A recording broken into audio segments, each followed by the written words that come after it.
नमस्कार। आइए सुनते हैं मालती जोशी द्वारा लिखी हुई एक बहुत ही खूबसूरत कहानी, शब्दातीत। सुनो, सो गई क्या? इन्होंने मेज पर काम करते करते ही आवाज दी। क्या है? मैंने आवाज में आलस भरकर कहा। इतनी रात गए किसी इंटरेस्टिंग केस का भीतर बाहर समझने की शक्ति मुझ में नहीं थी। वह चिट्ठी लिख दी क्या तुमने? सुनकर मैं भीतर से काठ हो आई। पहले से जानती तो उत्तर ही न देती। एक पत्र लिखना है और तुम्हें 3 दिन से फुर्सत ही नहीं हो रही। पर आपको क्या? मुझे क्या पड़ी है? 3 दिन से बाबूजी के नाम से पत्र लिखा रखा है। तुम माँ जी के लिए 2 शब्द लिख देती तो कल पोस्ट कर देता। आप 20 पैसे की बचत चाह रहे होंगे तो यह नहीं हो सकता। मुझे लंबा पत्र लिखना है और अलग से लिखना है। तीर निशाने पर बैठा था। एज यू लाइक कहकर वे फिर से फाइलों में डूब गए। पर मेरी नींद, जिसने 3-4 दिन बाद आज मुझ पर कृपा चाही थी, फिर दूर भाग गई। मैं छत की कड़ियाँ गिनते हुए पत्र का मजनून बनाने लगी, जो मुझे माँ को लिखना था। पूजनीय माँ, अभी कुछ दिन हुए बाबूजी का पत्र मिला। जानकर बहुत दुख हुआ कि पूज्य मामा जी का एक भीषण आघात में देहावसान हो गया। उनकी असामयिक मृत्यु। अचानक भान हो आया, यह तो मेरा पत्र नहीं है, यह तो इनके ही पत्र की प्रतिध्वनि मात्र है। मेरा अंतर्मन तो कुछ दूसरी ही बात लिख रहा था। नई माँ, तुम्हें नई माँ कहलाना पसंद नहीं है ना? पर क्या करूं, तुम्हें सिर्फ माँ कहकर पुकारते हुए हमेशा जुबान लड़खड़ा जाती है। बाबूजी का पत्र आया है। उसकी मृत्यु का आघात इतना अधिक था कि अपघात का वृतांत पड़ा ही नहीं गया। तो वह चला गया, वह जिसने नीरस बचपन के कुछ क्षणों को रस और रंग से भर दिया था, जो कुछ दिनों के लिए मेरे लिए गुरु, सखा, बंधु सभी कुछ था। जो कुछ उससे पाया, उससे उर्ऋण होने का तो प्रश्न ही नहीं उठता। धन्यवाद भी कर सकती तो। धन्यवाद तो माँ तुम्हारा भी करना है। प्रथम परिचय की सूत्रधार तुम ही तो थी। घंटी बजते ही सारी चिड़ियाँ फुर्र से घोंसलों की ओर उड़ गई थीं। मैं टांगों को घसीटती, कंधे पर बस्ते को लथेड़ती हुई घर की ओर चली जा रही थी। दिल करता था रात तक स्कूल चला करे तो कैसा हो। तब घर जाकर खाना और सोना 2 ही काम रह जाएंगे। पता नहीं क्यों घर एक जेल खाना जैसा लगता। निरंतर बीमारी से जूझती माँ जब जीवित थी तब भी वहाँ कोई आकर्षण नहीं था। उनकी मृत्यु के बाद तो सारे बंधन मानो टूट से गए। बाबूजी उन दिनों पराये से लगते। तुम भी मेरे लिए, तुम्हारा अस्तित्व माँ की मृत्यु के बाद बाकी घर में रहने वाली बुआ, नानी या दादी से अलग नहीं था। इन सब के साथ एडजस्ट होते होते मेरा बालमन पस्त हो जाता था। फिर तुम्हारे नाम के साथ सौतेला शब्द मेरी कल्पना में कई करुण कहानियों का सृजन करता था। तो सदा की भांति उस दिन भी मैंने बुझे हुए मन से घर में प्रवेश किया। अपने नियोजित स्थान पर बस्ता टांग कर मैं तुम्हारी आवाज़ की प्रतीक्षा करती रही। मेरे बच्चे तो स्कूल से आते ही बस्ते जहाँ तहाँ पटक कर पहले खाने की फरमाइश करते हैं, पर मेरे बचपन की भूख न जाने कहाँ खो गई थी। कुमुद आई माँ। यहाँ नई कहते कहते अक्सर जवान काट लेती थी। रसोई में रोज की तरह आसन लगाकर मेरे लिए दूध नाश्ता रखा हुआ था। बेटे, अपने मामा जी को भी आवाज़ दे ले, तुमने कहा। तब देखा कि आसन 2 लगे हैं। उसी निर्लिप्त भाव से लौटकर सारा घर देखाई, पर मामा जी का पता न था। शैतान, कहीं निकल तो नहीं गया? विनोद, तुम्हारी धारदार किंतु महीन आवाज घर में गूंजी और दूसरे ही क्षण रसोई के दरवाजे पर नीला हाफ शर्ट और सफ़ेद हाफ पैंट पहने एक लड़का खड़ा था। तो ये पोथूराम थे। इन्हें तो मैं देख आई थी। माँ के पलंग पर पेट के नीचे तकिया रखकर टांगे हवा में नचाते हुए अली बाबा 40 चोर पड़ रहे थे। पर मैंने सोचा था मामा जी के सुपुत्र होंगे। दीदी, ये बूढ़ी सी लड़की कौन है? शर्म और अपमान से मैं लाल हो उठी थी। मेरे दूध के दांत गिरने बंद हो गए थे, पर कई रिक्त स्थानों की पूर्ति अभी शेष थी। विनोद, तुमने तीखे स्वर में कहा। फिर तुम्हारी मुद्रा स्वतः ही तरल हो आई। मेरे सिर पर हाथ फेरते हुए तुमने कहा था, यही तो कुमुद है, हमारी बेटी। सच कहना, हमारी बेटी कहते हुए तुम्हारा स्वर कांप नहीं गया था? दीदी, तुम अपनी इस बेटी के लिए कॉपियां वगैरह क्यों नहीं ला देती? देखो ना, बेचारी को मुंह पर सवाल करने पड़ते हैं। अब मेरी बर्दाश्त से बाहर था। मुंह धोने के बहाने मैंने गुसल खाने की शरण ली और वहीं से तुम्हें उसे डांटते हुए सुनती रही। लिखते लिखते मुंह में पेंसिल दे लेना या गाल पर गोल गोल घुमाते रहने की मुझे बड़ी बुरी आदत थी, पर उसके लिए इतना शर्मिंदा पहले कभी नहीं होना पड़ा था। यह पहली सलामी थी। दूसरे दिन फिर स्कूल से लौटकर आई थी कि बगीचे से आवाज आई, ए बूढ़ी लड़की, इमली खाएगी? चौंक कर देखा, पेड़ के तने से टिका वो बड़े शान से बैठा था। उसकी जेबों से इमली झांक रही थी। मेरा नाम कुमुद है, मैंने बड़ी कठिनाई से आवाज में रौब भरते हुए कहा। अरे हाँ, भूल ही गया, कुमुद रानी, इमली खाओगी? मैंने हाथ बढ़ाया। उसने एक कटार देने का मुझे दिखावा किया और लपक कर मुंह में रख ली। 24 घंटे के घोर अपमान एकदम उफना गए और मैंने जोर से उसकी बाहों में काट लिया। इस हमले के लिए वो तैयार नहीं था और बड़े जोर से चीख उठा, कुतिया कहीं की। उसने हिकारत से कहा। बाह में खून निकल आया था, मेरा मुंह भी खारा हो गया था। दौड़कर मैंने हौज के पानी से 7-8 कुल्ले किए और तब मुझे अपने किए का भान हुआ और भविष्य की आशंका एक राक्षस की तरह मुझे निगलने लगी। जी हुआ इसी हौज किनारे बैठी रहूं, हो सके तो डुबकी लगा जाऊं, जिससे घर न जाना पड़े। अगर वो अपना घाव धोने हौज पर नहीं आता तो शायद मैं वहीं बैठी रहती। थोड़ी देर में मन में करुणा जागी और पट्टी बांधने के बहाने संधि का प्रस्ताव रखने की भी इच्छा हुई, पर उसकी आंखों में तिरस्कार की छाप इतनी स्पष्ट थी कि उस दिन शाम मैंने ढेर सा होमवर्क किया, सर किताब से उठाया ही नहीं। बस तुमने खाने के लिए आवाज़ दी तभी उठना पड़ा।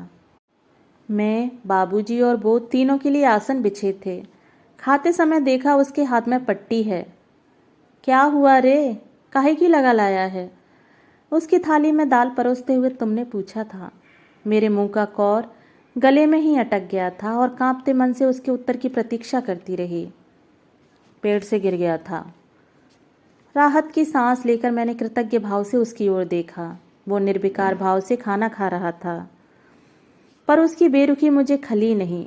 सद्भावना का वह जरा सा क्षण भी मेरे लिए कितना महत्वपूर्ण बन गया था।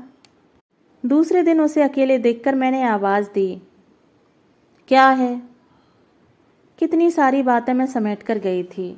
उसे धन्यवाद देना था, कुछ अपने व्यवहार की भी सफाई देनी थी, कुछ दुख प्रदर्शन भी करना था, पर समय पर सब भूल गई। बस इतना ही पूछा, क्या बहुत दर्द होता है? होता भी हो तो तुम्हें क्या? उसने रुखाई से कहा। सहज स्नेह का प्यासा मेरा मन इतनी घृणा सहन नहीं कर पाया और अनजाने ही मेरे गाल आंसुओं से भीग चले थे। मेरे आंसुओं ने उसके किशोर अंतःकरण में किसी संवेदनशील पुरुष को जगा दिया था। सारा मनोमालिन्य पलक मारते घुल गया।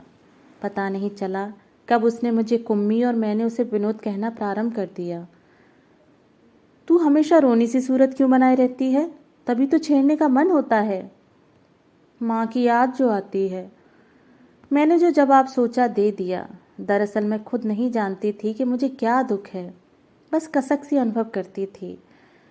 धत पगली, उसके लिए भी कोई रोता है? मुझे देख, पापा कितना याद आते हैं, पर हमेशा हंसता रहता हूँ। पर यह बात कहते हुए चेहरे पर जो भाव था, निश्चय वह हंसी का नहीं था। तो क्या तुम्हारे पिता नहीं हैं? मन में सहानुभूति से ज्यादा था कौतूहल। तौलना चाहती थी कि कौन सा दुख अधिक बड़ा है।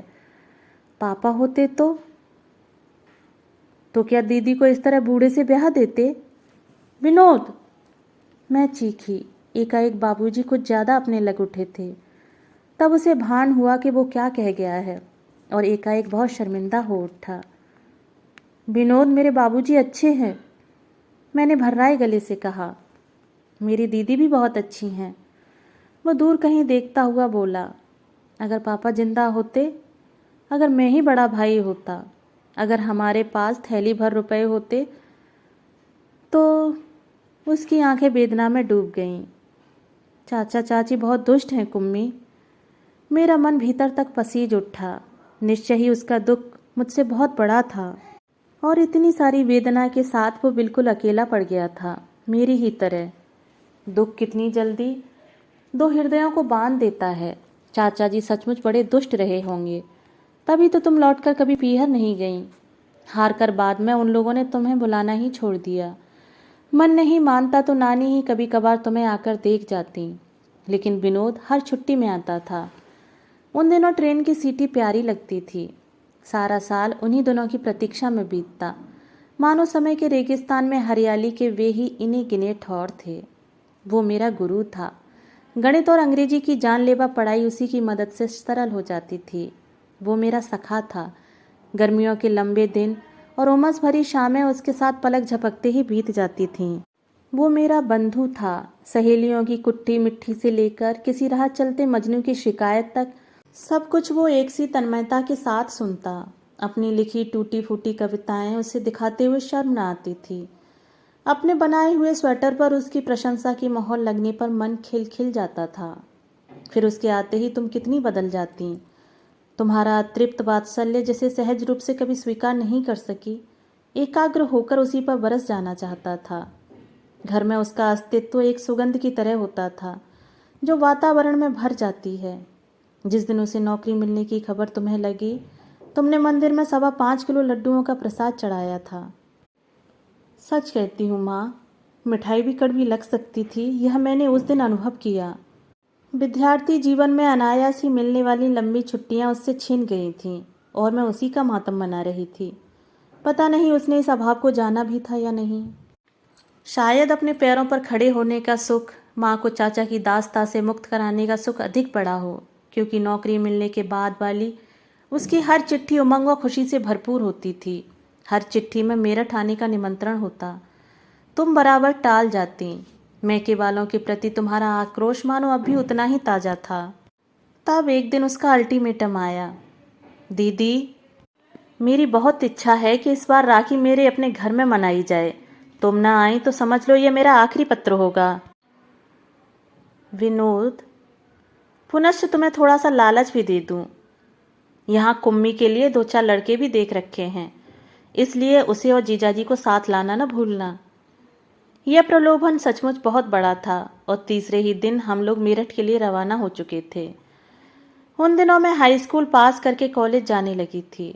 आगे पढ़ने का बेहद चाव था, पर घर में जैसी सरगर्मी थी उसे इंटर भी कर पाना मुश्किल जान पड़ता था। पता नहीं क्यों बाबूजी सोचने लगे थे कि वे ज़्यादा दिन नहीं जिएंगे और इसीलिए मेरे हाथ पीले करने की उन्हें जल्दी थी। अब उनसे कौन कहता है कि ब्लड प्रेशर एक आम बीमारी है, उससे कोई मरता नहीं है। पर जिसने कभी बचपन में खिलौनों के लिए भी पिता से हट ना किया हो, वो शादी को लेकर क्या तकरार करती। लड़कियां ऐसे अवसरों पर माँ के आंचल की ओट लेती हैं, पर मेरे लिए तुम एक श्रद्धा की, सम्मान की वस्तु थी। इससे ज़्यादा समीप तो मैं कभी नहीं पाया।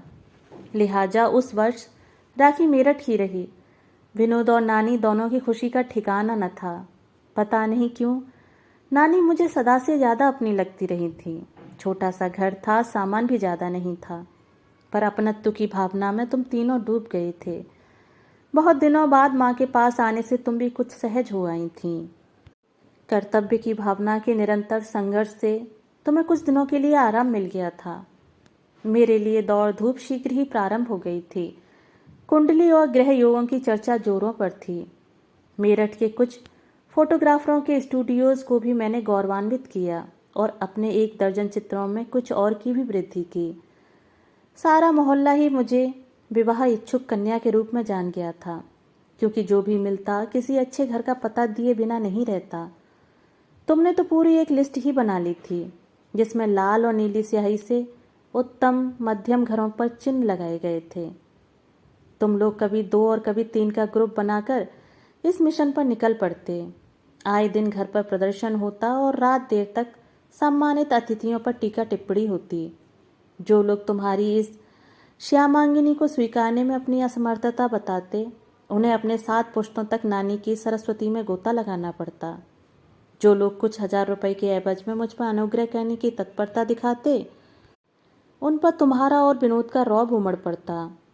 विवाह की समस्या अपनी समस्त कुरूपता के साथ तुम्हारी आंखों के सामने नाच उठती थी, परंतु मेरे सिर पर बाबूजी थे। शायद इसीलिए मेरे कल्याण के प्रति तुम अधिक सहज हो उठी थी। अन्याय की आंच में जीवन भर तपकर तुमने अन्याय से लोहा लेना सीख लिया था।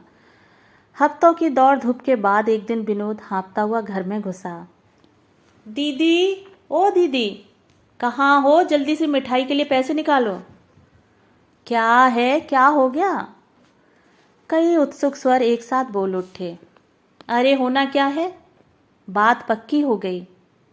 दरवाजे पर रोज रोज धरना देकर मिथुन महाराज को तुम्हारी इस काली कलूटी लड़की के लिए पटाया हूं। और कोई दिन होता तो तुम और नानी इस काली कलूटी के लिए उस पर बरस पड़ती, पर उस दिन खुशी के ज्वार में उसका यह अपराध बह गया। हाय सच, तुम बस इतना ही कह पाई थी। हाँ, और अब जल्दी से मेरे लिए 2 जोड़ी जूतों का इंतजाम करो। इनकी हालत देखो क्या हो गई। कहते हुए उसने धूल से अटे अपने जूतों का नाटकीय प्रदर्शन किया। तू जूतों की कह रहा है? तेरे लिए तो सूट सिल पाऊंगी। तूने तो वो काम किया है। तुम्हारी खुशी चेहरे से फूट पड़ रही थी। सूट तो बनवाना ही पड़ेगा। उनके यहाँ कितनी बार गया हूं कि मेरे कपड़े भी देख चुके हैं सारे। अरे कोई पानी वानी तो पिलाओ, धूप में सिक कर आया हूं। फौरन भाग दौड़ शुरू हो गई। नानी ने पड़ोस के लड़के को भेजकर बर्फ मंगवाया। मैंने कैरी घोलकर शरबत बनाया। तुम बरामदे में बैठे बाबूजी को यह शुभ संवाद देने चली गईं। शरबत लेकर मैं कमरे में गई, तब वो निढाल होकर बिस्तर पर पड़ा था। गिलास लेते हुए बोला, वाह, लड़कियों की भी क्या तकदीर होती है। डॉक्टरी पास की नहीं और डॉक्टरनी बन गई। अरे करम जली, थोड़ा हंस तो दिया कर। यहाँ तो दौड़ दौड़ कर तलवे घिस गए और इनकी शक्ल पर देखो तो वही 12 बज रहे हैं। तो कहा किसने था आपसे? यूं ही तब से एहसान जता रहे हैं। मैंने तो नक्कर कहा। काली कलूटी वाला शल्य अब भी साल रहा था। अच्छा जी, थैंक्स देना तो दूर, ऊपर से यह तुर्रा। उसके हाथ से गिलास लेकर मैं लौटने ही वाली थी कि उसने मेरा हाथ पकड़ लिया। कुम्मी। उसका स्वर इतना बदला हुआ था कि मैं चौंक गई। उसका चेहरा एकाएक गंभीर हो गया था। इतने दिनों तक तो पता नहीं किस नशे में दौड़ धूप करता रहा, पर अब तो लगता है यह असंभव है। क्या असंभव है? यह असंभव है कुम्मी, मैं तेरे बगैर जिंदा नहीं रह सकता। तेरी शादी की कल्पना से ही मन पर कैसी यारी सी चल रही है। विनोद। हाँ कुम्मी, मैं पागल था जो इतने दिनों तक यह बात नहीं जान सका। कैसा आश्चर्य है ना, मेरे ही मन की बात मुझी से छिपी रही। मेरे दोनों हाथ उसने थाम रखे थे। उसका स्पर्श मेरे लिए नया नहीं था, पर उसका अर्थ नया अवश्य हो गया था। उन हाथों की गिरफ्त में ही यह रहस्य मुझ पर प्रकट हुआ कि क्यों शादी की चर्चा से मेरा मन कभी आंदोलित नहीं हुआ, क्यों मेरे मन में भावी वर के लिए कोई तरंग नहीं उठी। विनोद, अब क्या होगा? मन में कितना कुछ उमड़ रहा था, पर होठों से केवल यही शब्द बाहर आए, क्या होगा? कुछ न कुछ तो करना ही पड़ेगा, और वह मैं ही करूँगा। मैं कहूँगा, मैं साफ साफ कह दूँगा। मैं धीरे से उठ आई। एक अस्फुट भय, एक अज्ञात आशंका मन को व्याप गई थी। तुम लोगों ने अधिक समय खोना ठीक नहीं समझा। दूसरे दिन ही सगुन के रुपए दे आने का प्रोग्राम बना। घर में अजीब चहल पहल थी। रसोई में नानी मिठाई का थाल सजा रही थी। बाबूजी तैयार होकर बरामदे में चहलकदमी कर रहे थे। तुम्हारी हड़बड़ी का तो कहना ही क्या था। एक पैर भीतर था तो एक पैर बाहर। इन सबसे उदासीन मैं बीच वाले कमरे में बैठी एक मेज पोश काटने का प्रयास कर रही थी। तुम शायद रुपए निकालने के लिए कमरे में आई। तुम्हारे पीछे ही एक आवाज़ आई, दीदी। हिस। शायद सुई उंगली में चुभ गई थी। मुंह में उंगली देकर मैं चुप बैठी रही, ऊपर देखा तक नहीं। दीदी। क्या है रे, तांगा आ गया क्या? बस तैयार हूँ मैं। देख अभी ये 501 रुपये निकाल रही हूँ, ठीक है ना? तू बोलता क्यों नहीं? और अभी यूं ही खड़ा है, तैयार नहीं होगा क्या? तेरा चेहरा कैसा हो रहा है? धूप तो नहीं लग गई? ला देखूं तो जरा। कमरे में मेरा दम घुटा जा रहा था, पर पाँव ने तो जवाब दे दिया था, उठती कैसे। विनोद, कुछ कह तो भैया। क्या वहां से कोई संदेश आया है? दीदी, याचना में डूबा यह स्वर क्या उसी का था? दीदी, कुमुद को मुझे दे दो, मैं उसके बिना नहीं रह सकता। तड़ाक! कमरे में जैसे बिजली कौंध गई और उसके साथ ही तुम बरस पड़ी। बेहया, बेशरम, निकल जा मेरे सामने से। पता नहीं तुम कितनी देर और क्या क्या कहती रही। यहाँ होश किसे था?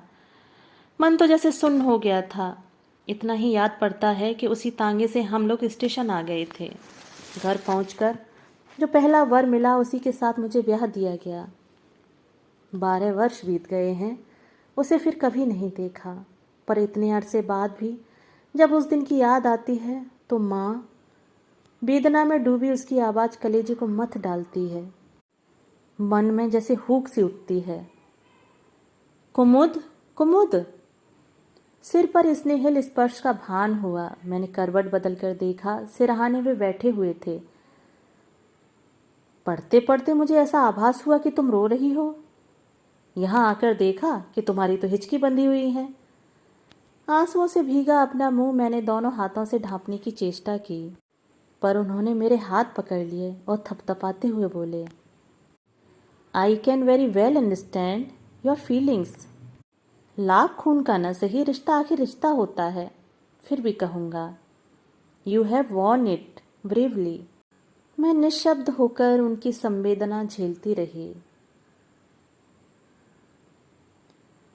दोस्तों, अभी आप सुन रहे थे मालती जोशी द्वारा लिखी हुई कहानी शब्दातीत। दोस्तों, कहानी आपको पसंद आई हो तो मेरे चैनल को लाइक, शेयर और सब्सक्राइब ज़रूर कीजिएगा। और कहानी के संबंध में अपने सुझाव मुझे कमेंट बॉक्स में साझा कीजिएगा। मिलते हैं एक और नई कहानी के साथ। धन्यवाद।